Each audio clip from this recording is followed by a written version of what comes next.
తీర్చుకుంటాం, ఆయన ముఖ్యమంత్రి కావాలని చెప్పి ప్రతి ఒక్కరు కూడా చెప్పడం జరుగుతుంది. ఏ గ్రామానికి వెళ్ళినా, ఏ పట్టణంలోకి వెళ్ళినా, వార్డుకి వెళ్ళినా, ఎక్కడికి వెళ్ళినా కూడా ప్రజల జనాదరణ చాలా బాగుంది. అందరూ కూడా స్వాగతం పలుకుతున్నారు. తప్పకుండా ఈ ప్రభుత్వం అయితే మాకు అన్ని మా ఇంటి దగ్గర తెచ్చి పథకాలు ఇస్తారు. అదేవిధంగా అభ్యర్థి కూడా మేము పిలిస్తే పలుకుతారు, మా ఇంటి దగ్గరకు వస్తారు. మేము ఫోన్ చేసి మీకు ఆఫీస్ ఫ్రీగా రావడానికి అవకాశం ఉంటుంది. కాబట్టి తప్పకుండా వైఎస్ఆర్సీపీ పార్టీని మేము గెలిపిస్తామని ప్రతి ఒక్క ఓటరు కూడా అందరూ కూడా హృదయపూర్వకంగా చెప్తున్నారు. మరి అదే ఉత్సాహంతో మేమందరం కూడా ఎన్నికల ప్రచారాన్ని కొనసాగిస్తున్నాం. మరి ప్రజల్ని అభ్యర్థించడం జరుగుతుంది.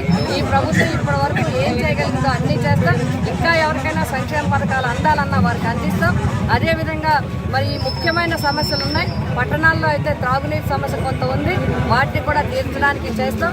అదేవిధంగా గతంలో చాలా వరకు ఎంపీ ల్యాడ్స్ నుంచి కొన్ని నిధుల నుంచి కరెంటు ప్రాబ్లంకి, వాటర్ ప్రాబ్లంకి నిధులు మంజూరు చేయడం జరిగింది.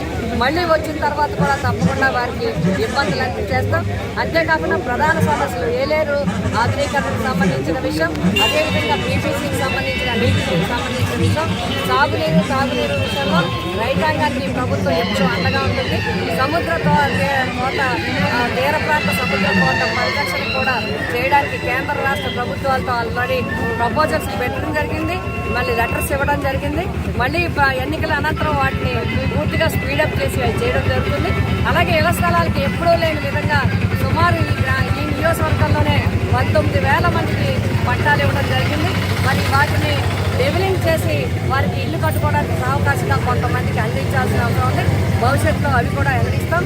కాబట్టి ఈ ప్రభుత్వంలో అన్నీ కూడా ప్రజలందరికీ కూడా నేరుగా మధ్యవర్తులు లేకుండా, కరప్షన్ లేకుండా చాలా చక్కగా పరిపాలించడం జరిగింది.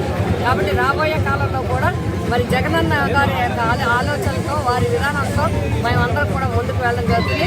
కాబట్టి ఓటర్ మహాశైలందరికీ కూడా, పిఠాపురం నియోజకవర్గ ఓటర్ మహాశైలందరినీ కూడా మేము విజ్ఞప్తి చేస్తున్నాం. మీకు ప్రతి మనిషికి 2 ఓట్లు ఇస్తారు. ఒకటి ఎంపీకి ఓటు, ఒకటి ఎమ్మెల్యేకి ఓటు.